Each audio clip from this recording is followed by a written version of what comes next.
კიბერბულინგის მსხვერპლი მოზარდები მოამბეს თბილისის ერთ-ერთი საჯარო სკოლის მოსწავლეების მშობლებმა მიმართეს მათი მონაყოლი მძიმედ მოსასმენია. ირკვევა, რომ სასკოლო დაწესებულების მაღალი კლასის ათეულობით მოსწავლე ფსიქოლოგიური ძალადობის სამიზნეა. მშობლების განმარტებით ბულინგის სოციალურ ქსელში შექმნილი გვერდის საშუალებით ხორციელდება. პოსტების შინაარსი კი მუქარი შემცველია. არასრულწლოვნების გარდა ბულინგის მსხვერპლად იქცნენ მშობლები და მასწავლებლებიც. ფსიქოლოგიური ძალადობის ფაქტებს საკმაოდ მძიმე შედეგები მოჰყვა. მოსწავლეების ნაწილი სკოლაში სიარულზე და სახლიდან გასვლაზეც კი უარს ამბობს. როგორც ირკვევა, შემთხვევით გამოძიება დაინტერესდა. შფოთვრები აქვთ გარეთ გასვლის რცხვენიათ, იმიტომ რომ არარეალური ინფორმაცია წერია. იმ სოციალურ ვერ შედიან შიში აქვთ, რომ რამე კიდე არ დაიდოს ისეთი. მოზარდების ასეთი ემოციური მდგომარეობის მიზეზი კიბერბულინგია, რომელიც 4 მაისის შემდეგ გრძელდება.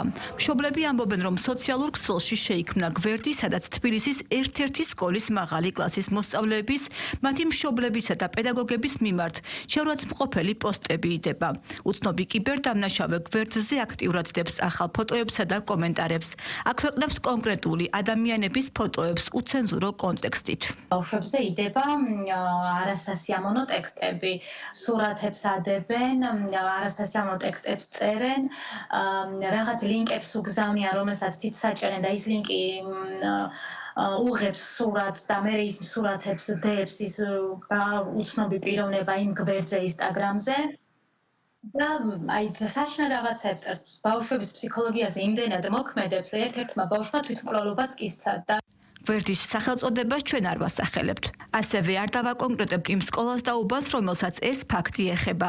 ერთ-ერთი მშობლის თქმით, ბავშვებზე ფსიქოლოგიური წნეხი იმდენად დიდია, რომ ერთმა მოსწავლემ თვითმკვლელობაც კი სცადა. მშობლები დახმარებას სამართალდამცველებს თხოვენ, რომლებსაც 20 დღის წინ მიმართეს და გამოძიებაც დაიწყო.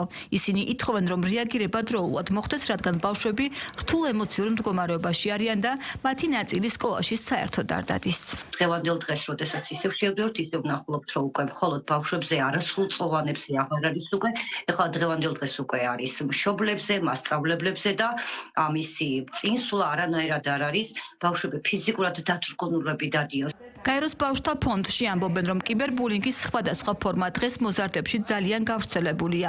ამან კი შესაძლოა სერიოზული ფსიქიკური პრობლემები გამოიწვიოს, რასაც დეპრესიის განვითარებისა და სუიციდის მაღალი რისკები ახლავს. ამიტომ სამართალდამცველებისადმი მიმართვასთან ერთად აუცილებელია მშობლის მხრიდან შვილის უპირობო მხარდაჭერა.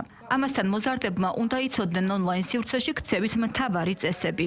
მაგალითად არ გახსნან უცხო ანგარიშებიდან გამოგზავნილი ლინკები. სპეციალისტების თქმით, ხშირ შემთხვევაში კიბერდამნაშავე თავადაა ფსიქოლოგიური ან სხვა სახის ზეწოლის მსხვერპლი, ამიტომ ფსიქოლოგის მუშაობა მასთანაც აუცილებელია. პირველი რომ მშობელს უნდა ქონდეს ძალიან გახსნილი ურთიერთობა თავის შვილთან და მიიღებლობა უნდა ქონდეს იმის, რასაც ბავშვი ეტყვის, იმიტომ რომ ნებისმიერი ბავშვი შეიძლება აღმოჩნდეს ამ პრობლემის წინაშე და არ ნიშნავს, რომ ბავშვი რაიმეთი, ასე ვთქვათ, ცუდი ბავშვი არის და ამიტომ მოხდა აი ამ პრობლემის სამიზნე და უპირობო მხარდაჭერა უნდა გამოთქვას მშობელმა და დაეხმაროს ბავშვს, რომ გადაწყვეტის გზები ერთობლივად მოძებნონ. ეს იქნება სკოლასთან თუ უკვე რაღაცა სპეციალისტების ჩართულობაშიც დაეხმაროს. იმ შემთხვევაში, თუ კი მოსწავლე ბულინგის, მათ შორის კიბერბულინგის მსხვერპლი გახდება, აუცილებელია მან ამის შესახებ მშობელთან და მასწავლებელთან, ასევე სკოლის მანდატურთან ისაუბროს. თუმცა თუ კი ანონიმურად დარჩენა სურს, შეუძლია მანდატურის ცხელ ხაზზე დარეკოს ნომერზე, რომლებსაც ეკრანზე ხედავთ, ან ვებგვერდ BeFriend Messages ონლაინ ჩათის საშუალებით მიწეროს.